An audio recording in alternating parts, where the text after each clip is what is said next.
अगर सच्चा प्यार अधूरा रह जाए तो क्या होता है?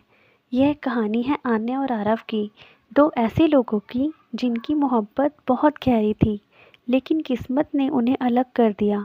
इस कहानी में आपको मिलेगा सच्चा प्यार, दिल तोड़ देने वाला सच, आखिरी वादा और एक ऐसा क्लाइमैक्स जो आपको रुला देगा।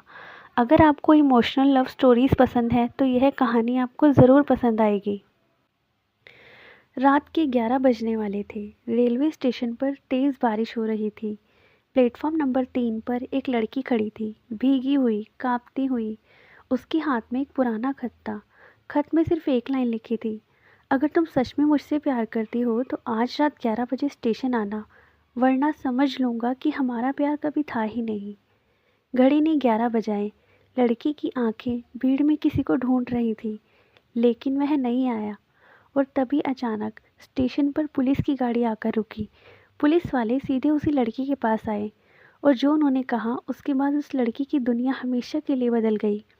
उस लड़की का नाम था आन्या और जिस लड़के का वह इंतज़ार कर रही थी वह था आरव।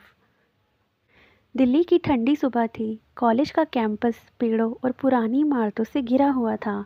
सुबह की धूप पेड़ों की शाखाओं से छनकर ज़मीन पर पड़ रही थी। कैंपस में छात्रों की हलचल थी। कहीं दोस्त हंस रहे थे तो कहीं कोई किताब में खोया था।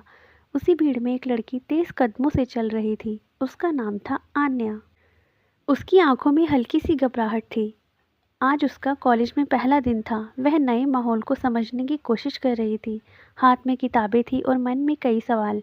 वह क्लास ढूंढते हुए गलियारे में मुड़ी कि अचानक किसी से टकरा गई। किताबें ज़मीन पर बिखर गई। सॉरी। आन्या तुरंत झुक गई। सामने खड़ा लड़का भी झुक गया। दोनों के हाथ एक ही किताब पर आकर रुक गए। दोनों ने एक साथ कहा, आप पहले। दोनों हल्का सा हंस पड़े। लड़के ने किताब उठाकर उसे दे दी। पहला दिन है? आन्या ने आश्चर्य से पूछा। आपको कैसे पता? लड़का मुस्कुराया। क्योंकि जो लोग रास्ता भूलकर इधर उधर भटकते हैं वो अक्सर नए होते हैं। आन्या भी मुस्कुरा दी। लड़का बोला, वैसे मैं आरव हूँ। और मैं आन्या। वह छोटी सी मुलाकात थी, लेकिन ज़िंदगी में कुछ मुलाकातें ऐसी होती हैं जो छोटी ज़रूर होती हैं पर कहानी बहुत लंबी बन जाती है। धीरे धीरे कॉलेज की ज़िंदगी आसान लगने लगी। आन्या की दोस्ती कई लोगों से हुई, लेकिन सबसे ज़्यादा समय वह आरव के साथ बिताने लगी। लाइब्रेरी में पढ़ाई, कैंटीन में चाय, क्लास में बातें। कभी कभी दोनों कॉलेज के पीछे वाले गार्डन में बैठ जाते। वहाँ एक पुराना पीपल का पेड़ था। शाम को हवा धीरे धीरे चलती थी। एक दिन दोनों वहीं बैठे थे। सूरज ढल रहा था। आसमान नारंगी रंग का हो गया था। आन्या घास पर बैठकर दूर से देख रही थी। आरव उसे देख रहा था। तुम हमेशा इतनी चुप क्यों रहती हो? आरव ने पूछा। आन्या मुस्कुराई। क्योंकि कुछ बातें दिल में अच्छी लगती हैं, शब्दों में नहीं। आरव कुछ पल चुप रहा, फिर बोला, तुम बहुत अलग हो। अलग मतलब अच्छी हो। आन्या हंस पड़ी, लेकिन उस हंसी के पीछे दोनों के दिलों में कुछ नया जन्म ले रहा था, जिसे शायद अभी नाम नहीं मिला था। कॉलेज में एक दिन बड़ा फेस्ट था। हर तरफ रोशनी और म्यूज़िक था। स्टेज पर परफॉर्मेंस चल रही थी। अचानक स्टेज पर आरव आया। उसके हाथ में गिटार था। उसने माइक पकड़ा और बोला, ये गाना किसी खास के लिए है। भीड़ शांत हो गई। आरव की नज़र सीधे आन्या पर थी। उसे गिटार बजाना उसने शुरू किया। उसकी आवाज़ में एक अजीब सा दर्द था। हर शब्द जैसे दिल से निकल रहा था। आन्या उसे देखती रही। उसके दिल की धड़कन तेज़ हो गई। गाना ख़त्म हुआ। पूरा हॉल तालियों से गूंज उठा। लेकिन आरव सिर्फ आन्या को देख रहा था। उस पल आन्या को एहसास वह आरव से प्यार करने लगी है। कुछ दिनों बाद बारिश हो रही थी। कॉलेज की छत पर सिर्फ दो लोग खड़े थे, आरव और आन्या। हवा तेज़ थी। बारिश की बूंदें उड़ रही थी। आरव ने धीरे से कहा, आन्या, मुझे लगता है मैं तुमसे प्यार करने लगा हूँ। आन्या चुप रही। उसकी आंखों में हल्की नमी थी। फिर उसने धीरे से कहा, मुझे लगता है मैं भी। आरव मुस्कुरा दिया। उसने धीरे से आन्या का हाथ पकड़ और उसी बारिश में दोनों ने पहली बार अपने प्यार को स्वीकार किया। सब कुछ परफेक्ट लग रहा था, लेकिन एक दिन आन्या ने आरव को फ़ोन पर एक मैसेज देखा। मैसेज में लिखा था, तुम्हें याद है ना तुम्हें क्या करना है? और नीचे लिखा था, वरना आन्या को सब पता चल जाएगा। आन्या का दिल ज़ोर से धड़कने लगा। ये कौन है? उसने धीरे से पूछा। आरव अचानक घबरा गया। कुछ नहीं, बस कॉलेज का काम है, लेकिन उसके चेहरे पर डर साफ दिख रहा था।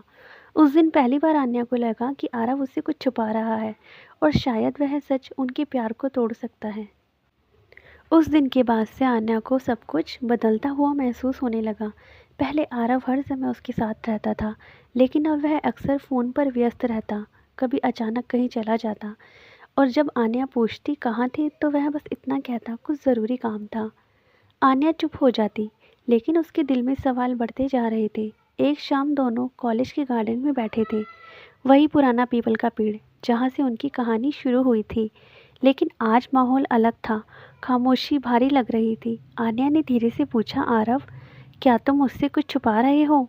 आरव ने तुरंत नजरें घुमा ली। नहीं तो फिर तुम इतने बदले हुए क्यों हो? आरव कुछ सेकंड चुप रहा, फिर बोला, तुम बेवजह सोच रही हो। लेकिन उसकी आवाज़ में वही गर्माहट नहीं थी। उस रात आन्या बहुत रोई। उसे लग रहा था जैसे उसका प्यार धीरे धीरे टूट रहा है। कुछ दिनों बाद आन्या लाइब्रेरी से बाहर निकल रही थी, तभी उसने देखा कॉलेज के बाहर एक लड़की आरव से बात कर रही थी। दोनों के चेहरे गंभीर थे। लड़की गुस्से में कुछ कह रही थी और आरव चुप खड़ा था। आन्या दूर खड़ी होकर सब देख रही थी। उसके दिल में अजीब सा डर पैदा हो गया था।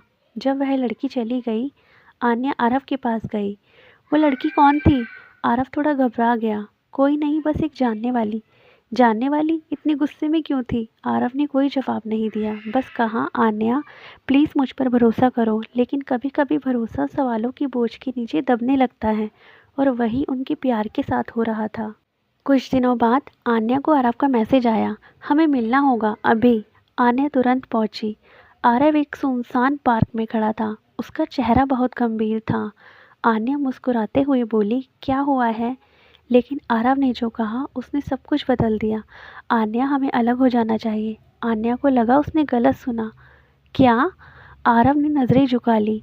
मैं अब ये रिश्ता नहीं निभा सकता। आन्या की आंखों से आंसू बहने लगे। लेकिन क्यों? आरव ने बस इतना कहा, बस यही सही है, और वहाँ से चला गया। आन्या वहीं खड़ी रह गई।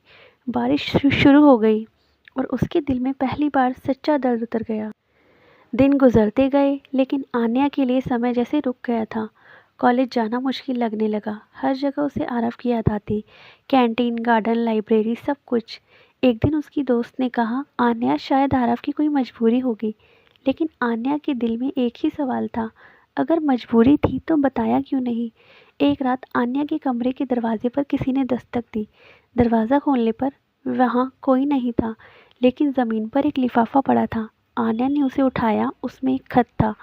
खत में लिखा था, अगर तुम सच में मुझसे प्यार करती हो तो कल 11 बजे रेलवे स्टेशन की प्लेटफॉर्म नंबर 3 पर आ जाना। नीचे लिखा था, आरव। आन्या का दिल तेज धड़कने लगा। क्या आरव वापस आना चाहता है? क्या वह सब समझाना चाहता है? उसने तय कर लिया, वह ज़रूर जाएगी। अगली रात तेज़ बारिश हो रही थी। रेलवे स्टेशन लगभग खाली था। घड़ी में 10:55 बज रहे थे। आन्या प्लेटफॉर्म नंबर 3 पर खड़ी थी। दिल ज़ोर से धड़क रहा था। हर आने जाने वाले बस उसको देखकर वह यह सोचती, शायद यह आरव हो। 10:58, फिर 10:59, फिर 11, लेकिन आरव नहीं आया। और तभी अचानक स्टेशन पर पुलिस की गाड़ी आकर रुकी। दो पुलिस वाले आन्या के पास आए। क्या आप आन्या हैं? आन्या घबरा गई। जी, पुलिस वाले ने धीरे से कहा, हमें अफसोस है, आरव का आज शाम एक्सीडेंट हो गया है। आन्या के हाथ से खत गिर गया। उसकी आंखों के सामने अंधेरा छा गया। लेकिन कहानी यहीं खत्म नहीं होती, क्योंकि असली सच्चाई अभी बाकी है। चलिए फिर कहानी में आगे चलते हैं। पुलिस वाले की बात सुनकर आन्या जैसे पत्थर की बन गई। उसके कानों में सिर्फ एक शब्द गूंज रहा था, एक्सीडेंट? नहीं, ये सच नहीं हो सकता। आन्या धीरे से बोली। उसकी आंखों से आंसू बहने लगे। पुलिस वाले ने कहा, उन्हें अस्पताल ले जाया गया है। यह सुनते ही आन्या दौड़ पड़ी। बारिश तेज हो चुकी थी। सड़क पर गाड़ियां दौड़ रही थी, लेकिन आन्या को कुछ दिखाई नहीं दे रहा था। उसके मन में सिर्फ एक ही बात थी, उसे आरव को देखना है। अस्पताल के बाहर हल्की रोशनी थी। भीतर अजीब सा सन्नाटा था। आन्या भागते हुए अंदर गई। रिसेप्शन पर खड़ी नर्स से उसने कांपती आवाज़ में पूछा, आरव कहाँ है? नर्स ने आईसीयू की ओर इशारा किया। आन्या धीरे धीरे वहाँ पहुँची। आईसीयू के बाहर डॉक्टर खड़े थे। डॉक्टर ने उसे देखकर पूछा, आप? मैं उसकी दोस्त हूँ। डॉक्टर ने गहरी सांस ली। उसकी हालत बहुत गंभीर है। आन्या की आंखों से आंसू बहने लगे। कुछ देर बाद डॉक्टर ने उसे अंदर जाने दिया। कमरे में मशीनों की आवाज़ आ रही थी। आरव बेहोश पड़ा था। उसके सिर पर पट्टी बंधी थी। आन्या धीरे से उसके पास बैठ गई। उसने कांपते हुए उसका हाथ पकड़ लिया। तुमने मुझे स्टेशन बुलाया और खुद नहीं आए। उसकी आवाज़ टूट गई। आरव, उठो प्लीज़। लेकिन आरव चुप था। अचानक आरव की उंगलियां हल्की सी हिली। आन्या तुरंत झुक गई। आरव ने धीरे धीरे आंखें खोली। उसकी आवाज़ बहुत कमज़ोर थी। आन्या। आन्या रो पड़ी। तुम ठीक हो जाओगे। आरव हल्का सा मुस्कुराया। शायद नहीं। ऐसा मत कहो। आरव ने मुश्किल से कहा। मुझे तुम्हें एक सच कहना है। आन्या चुप रही। आरव बोला, जिस दिन मैंने तुमसे ब्रेकअप किया था उस दिन मुझे पता चला था। क्या? मुझे कैंसर है। आन्या के पैरों तले ज़मीन खिसक गई। उसकी सांस रुक गई। क्या? आरव ने आंखें बंद कर ली। डॉक्टर ने कहा था मेरे पास ज़्यादा समय नहीं है। आन्या ज़ोर से रो पड़ी। तो तुमने मुझे बताया क्यों नहीं? आरव की आंखों से भी आंसू निकल आए। क्योंकि मैं नहीं चाहता था कि तुम मेरी वजह से ज़िंदगी भर रो। कमरे में खामोशी थी। मशीनों की बीप बीप सुनाई दे रही थी। आरव ने धीरे से कहा, मैं चाहता था तुम मुझसे नफ़रत करो ताकि जब मैं चला जाऊं तुम्हें कम दर्द हो। आन्या ने उसका हाथ कसकर पकड़ लिया। तुम बेवकूफ़ हो।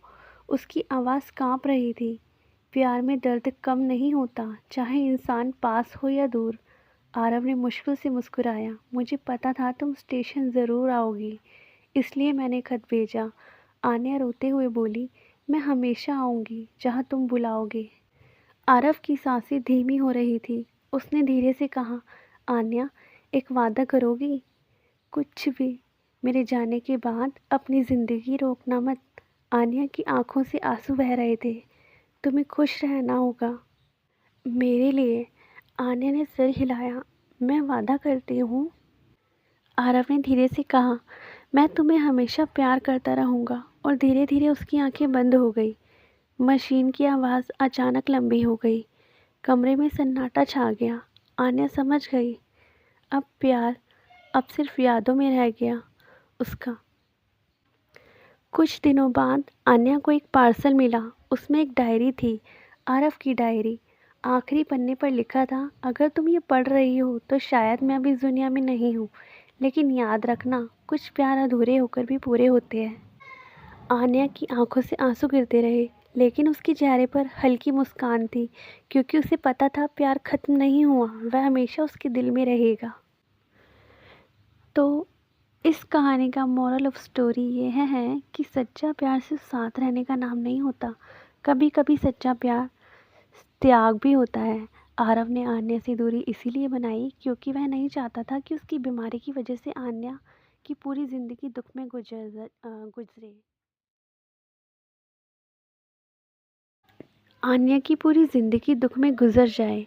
यह दिखाता है कि असली प्यार में इंसान अपने से ज़्यादा दूसरों की खुशी के बारे में सोचता है।